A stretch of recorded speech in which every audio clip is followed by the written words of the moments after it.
नमस्कार, मैं जितेंद्र चतुर्वेदी। आपसे आग्रह रहेगा कि अगर मतांतर से नहीं जुड़े हैं तो जुड़िए, वीडियो को लाइक करिए और साझा करना मत भूलिए। छठे चरण का चुनाव प्रचार अब खत्म हो चुका है। तमाम राजनीतिक दल और उन दलों के राजनेता सातवें चरण के लिए हुंकार भरने लगे हैं। तमाम सभाएं हो रही हैं और इन सभाओं के जरिए जिस चुनाव को शांत माना जा रहा था और कहा जा रहा था कि कोई लहर ही नहीं है, उस चुनाव में अब लहर दिखाई देने लगी है। तो ये जो लहर दिख रही है वो क्या कह रही है, थोड़ा इस पर हम लोग चर्चा करेंगे। साथ ही साथ जो भाजपा का आंतरिक सर्वे आया है वो सर्वे क्या कह रहा है और क्या वजह है कि कपिल सिब्बल हो या फिर करण थापर या पूरा इकोसिस्टम वो इतना परेशान क्यों है, वो इतना सदमे में क्यों है। आखिर क्या वजह है कि लुटियन टीले के जो मठाधीश हैं वो नरेंद्र मोदी को लेकर इतने असहज हैं। क्या नरेंद्र मोदी आएंगे तो उनका खेल बिगड़ जाएगा? तो वो कौन सा खेल है जिसके बिगड़ जाने की चिंता उनको सता रही है? वैसे तो काफी कुछ बिगड़ चुका है, लेकिन जो बचा हुआ है उसमें कहाँ उनको दुविधा दिखाई दे रही, इसको भी थोड़ा समझेंगे। और सबसे बड़ी चीज यह है कि जिस पंजाब और हरियाणा में सबसे बड़ी मोर्चेबंदी नरेंद्र मोदी के खिलाफ हुई थी, वहां क्या हुआ। और बात यहीं से शुरू करते हैं, चूंकि प्रधानमंत्री नरेंद्र मोदी की 23 मई को 2 सभाएं हुई जो महत्वपूर्ण, एक हरियाणा के महेंद्रगढ़ में और दूसरा पंजाब के पटियाला में। यहां से क्या कहा जा रहा था उन सियासी किसानों के जरिए कि आने दीजिए, तब सबक सिखाएंगे नरेंद्र मोदी को। खैर, अब प्रधानमंत्री नरेंद्र मोदी ने दोनों जगह सभाएं की। अब वो सबक सिखाने वाले कहां चले गए थे, ये थोड़ा कौतूहल का विषय बना हुआ है। क्योंकि ये तो सियासी किसान, इनके पीछे सियासी अलंबरदार खड़े थे, तो राजनीतिक रोटियां सेकी जा रही थी। लेकिन जब वहां प्रधानमंत्री ने कलई खोलना शुरू कर दी तो राजनीतिक रोटियां सेकने वाले भाग खड़े हुए। प्रधानमंत्री ने 2 बातें कही। एक तो भगवंत मान को लेकर कहा कि ये जो आम आदमी पार्टी की सरकार है, ये इस सरकार ने जो किया है वो सबको दिखाई दे रहा है। एक और दूसरा, जो सीएम है वो कागजी सीएम है, यानी प्रधानमंत्री ने यह बता दिया कि पंजाब चल कहां से रहा है। एक बात। दूसरी बात उन्होंने कहा, कांग्रेस को घेरा कि कांग्रेस कह रही है कि हमने तो 2 पाकिस्तान बना दिए, यानी पाकिस्तान के 2 टुकड़े कर दिए। आपको ध्यान होगा प्रियंका वाड्रा ने ये बयान दिया था कि इंदिरा जी ने तो पाकिस्तान के 2 टुकड़े कर दिए थे। हालांकि उसी पर यह भी उठता है कि प्रियंका गांधी को ये याद तो है कि इंदिरा जी ने पाकिस्तान के 2 टुकड़े कर दिए थे, लेकिन जो इंदिरा जी कर रही थी उसी रास्ते पर अगर कांग्रेस चलती तो रसातल में न जाती। ये जो वामपंथियों के चंगुल में कांग्रेस फंसी, इसीलिए आज की स्थिति में उसे 40 सीट आना मुश्किल है।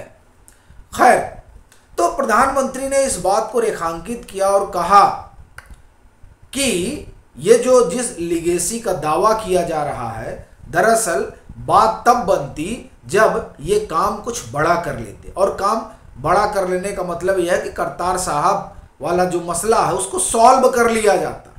इस बात को प्रधानमंत्री नरेंद्र मोदी ने उठाकर चोट वहां कर दी है जहां से आम आदमी पार्टी की और कांग्रेस की पंजाब में चूल्हे हिल गई हैं।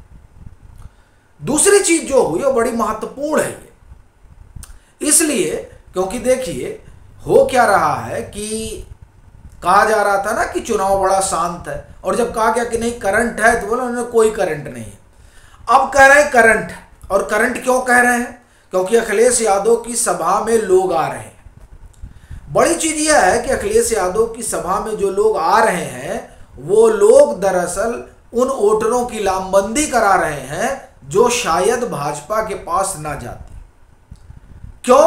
क्योंकि भाजपा की राजनीति गैर जो यादव हैं उन्हीं पर टिकी रही है।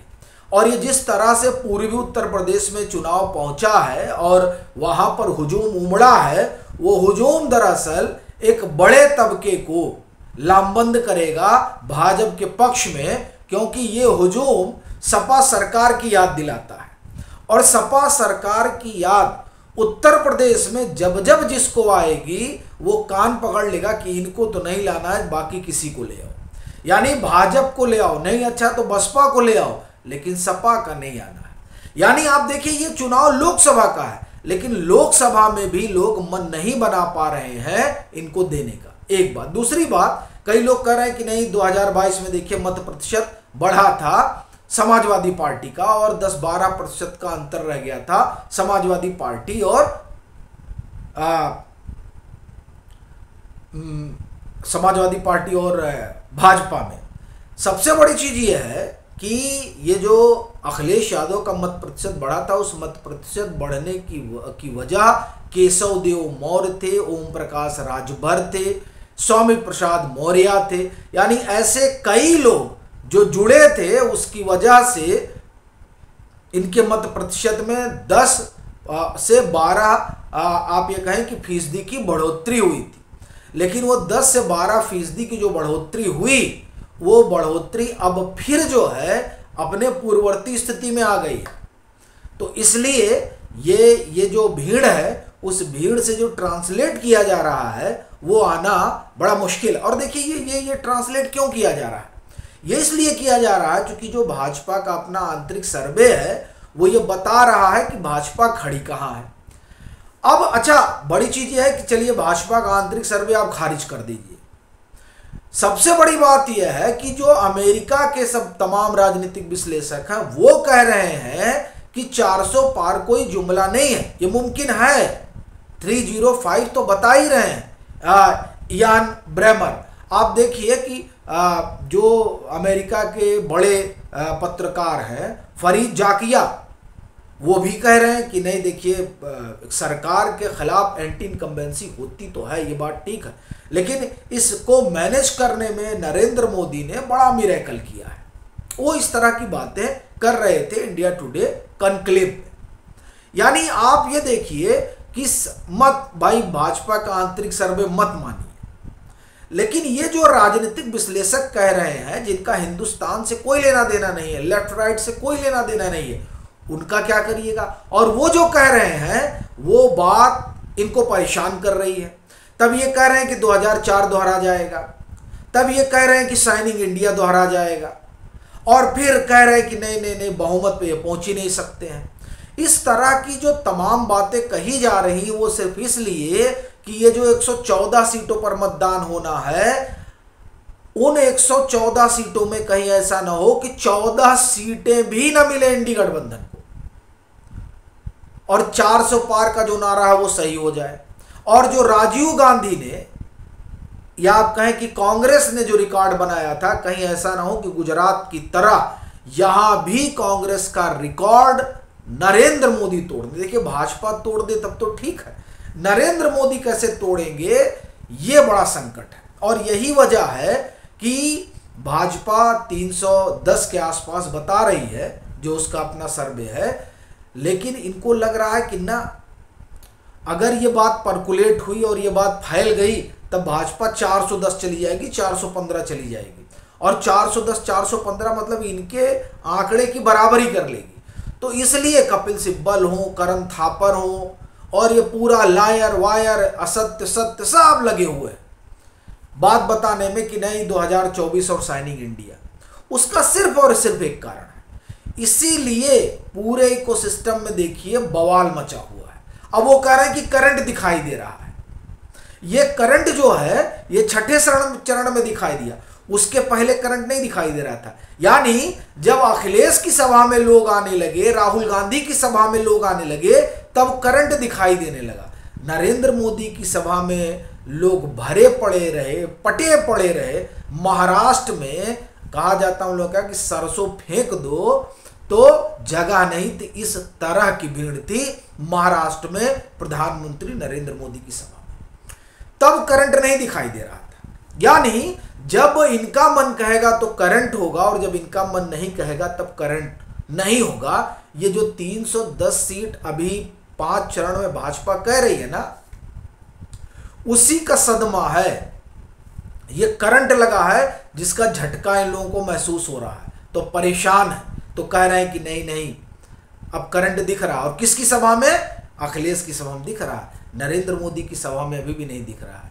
तो ये जो आंकड़े आए हैं, और ये सिर्फ भाजपा के नहीं, ये तमाम जो राजनीतिक विश्लेषक बता रहे हैं अमेरिका से बैठकर, और हिंदुस्तान में भी प्रशांत किशोर सरी के लोग, इनका कहा इनको सुहा नहीं रहा है। तब ये चुनाव आयोग को उसमें ले आए हैं। अब कह रहे हैं कि आंकड़ा कैसे इन्होंने 10 दिन में बढ़ा दिया। माने ये लोग सोते रहते हैं।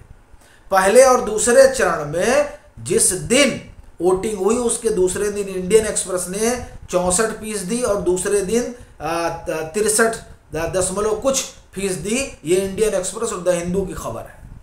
लेकिन उन खबरों को भी खारिज करते हुए झूठा प्रोपेगेंडा गढ़ा जा रहा है, क्योंकि ये लोग बुरी तरीके से हार रहे हैं। और भाजपा, अब आप देखिए कि किस तरह से कहा जा रहा है कि 400 पार तक भी जा सकती है। बाकी आपकी क्या राय है ज़रूर साझा करिए। मतांतर से नहीं जुड़े हैं तो जुड़िए, वीडियो को लाइक करिए और साझा करना मत भूलिए।